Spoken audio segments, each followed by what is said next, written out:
apakah ada ulama yang masih memperdebatkan hukum bank? Mau denger nggak nih? Ya, ini pahit ini ya. Ini berat tapi saya wajib menyampaikannya. Ada yang lulusan Al-Azhar nggak? Ada yang pernah ke Mesir nggak? Di Mesir ada Darul Ifta. Darul Ifta itu lebih kuat daripada MUI karena MUI cuma kumpulan ormas. Fatwanya hanya bersifat himbauan. Tapi Darul Ifta itu langsung diakui oleh negara. Itu di Mesir. Ya, fatwanya itu langsung diakui oleh negara. Ulama Mesir tahun 82-83 mengeluarkan fatwa bank itu apapun namanya haram. Alasannya apa? Karena bertambah, ada yang bertambah, bunga apapun namanya disebut dengan riba. Tapi Syekh Tontowi di tahun 87, 88, 89 mengeluarkan pendapat baru, boleh, tapi pendapat pribadi. Akhirnya di tahun 90-an, 2000-an, ulama-ulama Darul Ifta dan ulama-ulama Azhar kemudian mengkaji kembali.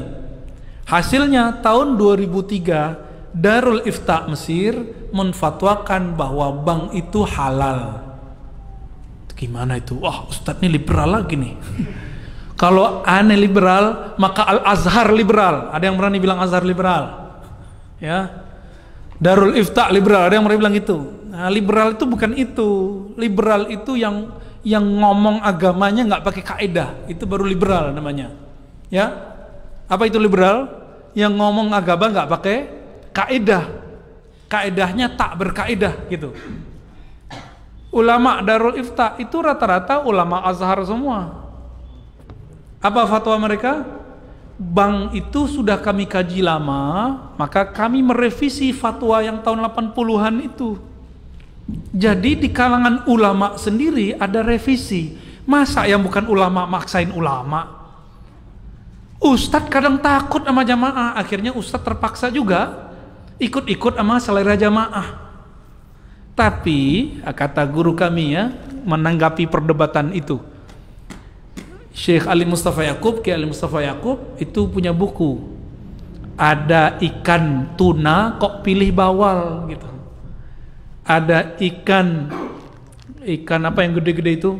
Ikan kakap kok pilih teri.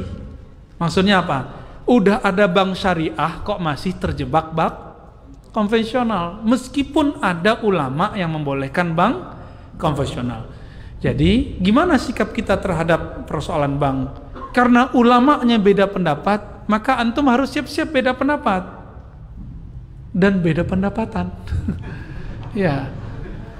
Lalu ada persoalan di sini ya. Saya melihat, memandang, meneliti, mengobservasi orang-orang yang mengharamkan bank, gerakan anti riba ini nggak kafah juga. Dia gerakan anti ATM, kredit, debit, bahkan anti bank syariah.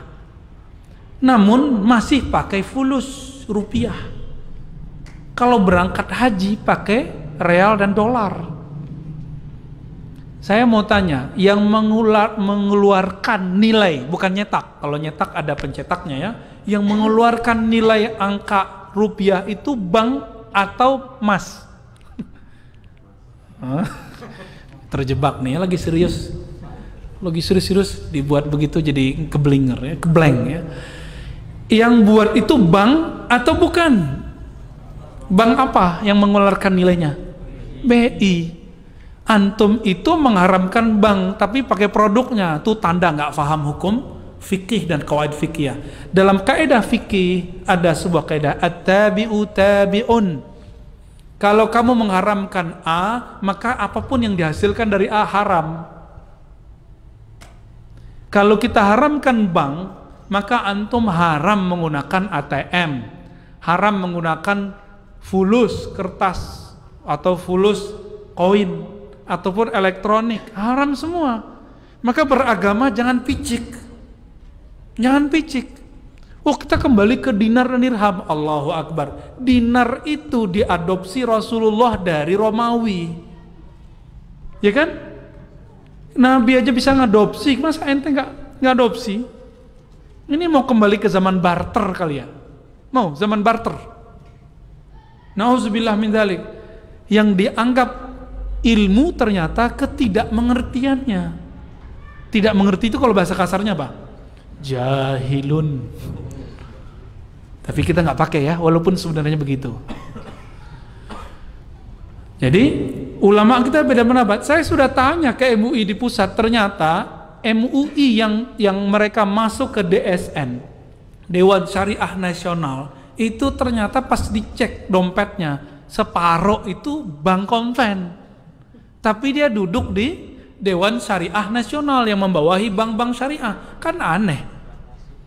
Iya, ternyata ulama-ulama yang yang menganjurkan bank konvensional sendiri juga belum tentu mengharamkan bank ulama yang menganjurkan bank syariah belum tentu juga menganjurkan bank. Nah, begitulah ya. Dia belum move on 100% gitu.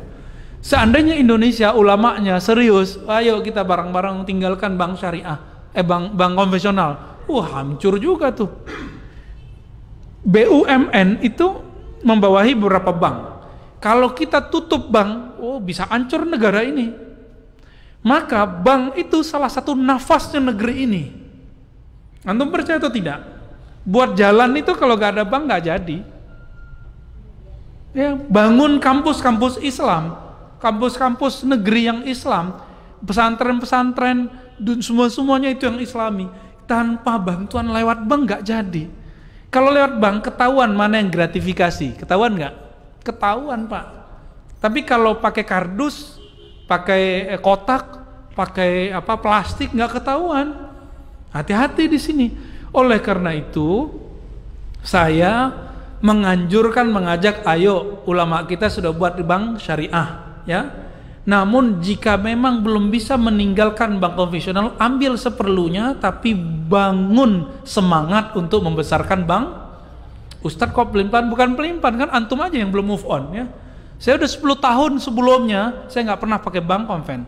Tapi karena dapat fatwa dari ulama Darul Ifta itu, berani lagi, terima beasiswa lewat BNI. Ya, habis itu lewat Mandiri, habis itu lewat apa gitu.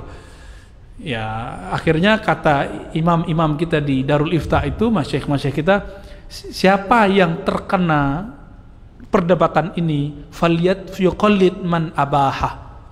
Kalau kamu terjebak dalam satu ini, maka ikutilah ulama yang membolehkannya, biar hatinya tenang. Ini masuk ke khilafiyah. Kenapa dia khilafiyah? Karena bank tidak ada di Quran, tidak ada di sunnah, tidak ada ijma, tidak ada di. Tapi kalau riba ada di Quran, ada di sunnah, ada di ijma, ada di qiyas.